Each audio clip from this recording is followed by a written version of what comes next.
depuis Maliba, Harikoi, Harikoi, Fanda Somaliba, Harikoi.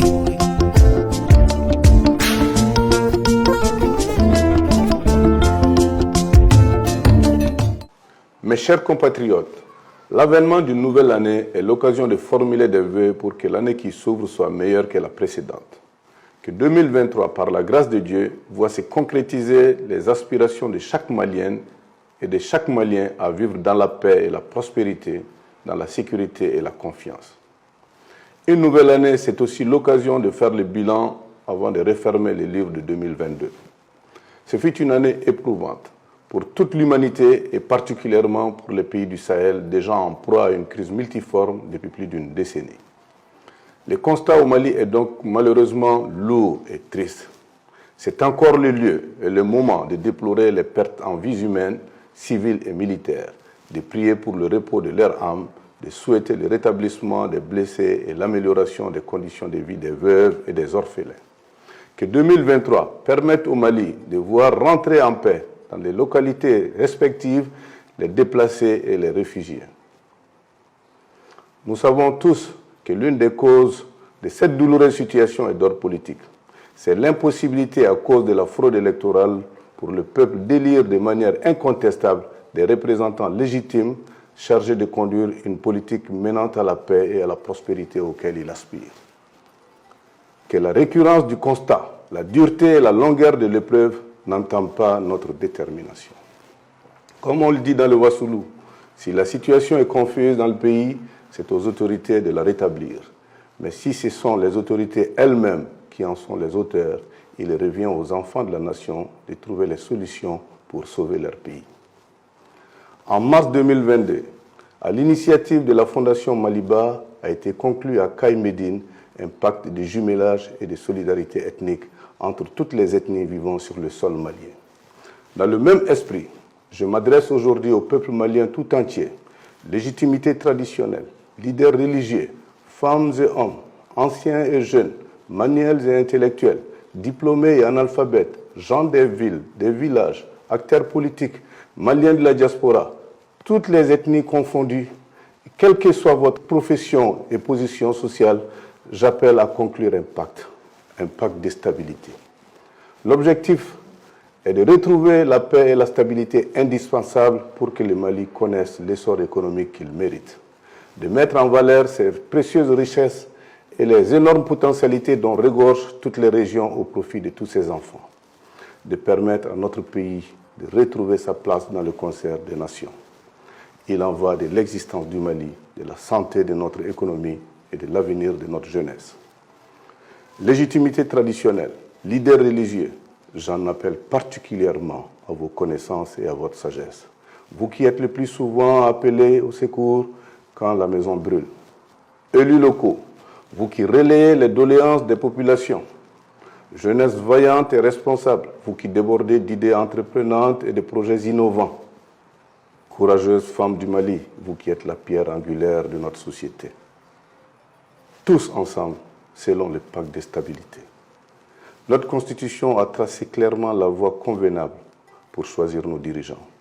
Faisons en sorte que la fraude électorale n'entache plus leur légitimité. L'élection présidentielle de 2018 avait été l'objet de fraude dont j'ai été la principale victime. Puis en 2020, les mêmes pratiques illégales nous ont volé la victoire aux législatives en Commune 5 et à Sikasso. Le pacte de stabilité s'adresse également aux autorités de la transition chargées de l'organisation des prochaines élections en proposant des mesures concrètes sur le plan national comme international pour qu'il n'y ait plus de fraude électorale et de perturbation de l'ordre constitutionnel. Rappelez-vous, lors d'une rencontre au Palais de la Culture Amadou Hampâté-Bâ, en compagnie des 18 candidats qui avaient rejeté les résultats du premier tour des présidentielles, j'avais fait des propositions qui sont toujours d'actualité pour lutter contre la fraude électorale. Nous n'oublions pas également que la dernière perturbation de l'ordre constitutionnel au Mali était partie d'une crise post-électorale. Mes chers compatriotes, la position géographique enclavée de notre pays rend la coopération avec nos voisins indispensable. Depuis le début de la transition, je n'ai cessé de sensibiliser les chefs d'État de la sous-région à la situation du Mali. Je prends également à témoin le shérif de Nioro de mes efforts constants pour la levée de l'embargo subi par notre pays pendant 6 mois. Pour combattre le terrorisme et les crimes organisés, privilégions un partenariat stratégique avec les pays voisins qui ont les mêmes problèmes sécuritaires que nous. Ce partenariat stratégique militaire avec les pays voisins doit renforcer la formation, l'encadrement et l'équipement de l'armée malienne. Créons une force spéciale avec nos voisins de la CEDEAO et les Nations Unies, cette fois-ci avec un mandat plus robuste et un financement mutualisé pour permettre la mise en place d'un vrai programme de sécurisation et de lutte contre le terrorisme et l'économie criminelle au Mali et dans la sous-région. Je lance un appel à tous les mouvements signataires de l'accord pour la paix et la réconciliation issue du processus d'Alger à nous rejoindre dans l'initiative pacifique du pacte de stabilité pour la mise en œuvre du DDR tant attendu et lancer ensemble un vrai programme de développement décentralisé de toutes les régions du Mali. Mon amour pour le Mali et les Maliens, je ne fais pas que l'exprimer par des mots. À mon niveau, ma solidarité est constante pour l'amélioration des conditions de vie de mes compatriotes à travers mes actions, mes œuvres caritatives et la Fondation Maliba que je préside. Avec la Fondation Maliba, nous poursuivons la réalisation des forages d'eau, des actions de reboisement, de dons de moulins et de formation de femmes aux techniques de fabrication et de commercialisation de savon et de produits d'entretien leur permettant de générer des revenus. Nous poursuivons également la distribution de vivres, le pavage des rues pour l'amélioration du cadre de vie dans nos cités. Nous œuvrons toujours à la construction des classes et à l'octroi de bourses d'études pour la formation des jeunes et à la réduction du chômage. Nous construisons des centres de soins, aidons les hôpitaux dans les besoins les plus urgents. Toutes ces actions sont menées sur fonds personnels sans aucune participation de l'État. Le Mali pour lequel je me suis lancé en politique, le Mali que je veux servir, le Mali dont je rêve, c'est un Mali stable, dont l'intégrité territoriale est préservée. C'est un Mali qui convainc, qui rassure ses partenaires et la communauté internationale et qui parvient à lever tous les fonds dont il a besoin pour financer sa sécurité et son développement durable.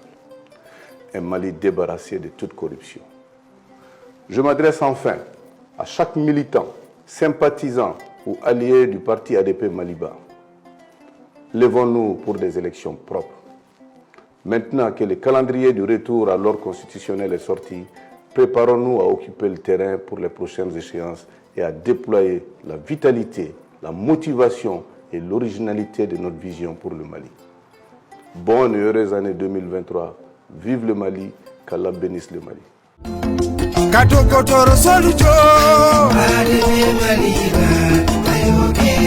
Kasato Palujo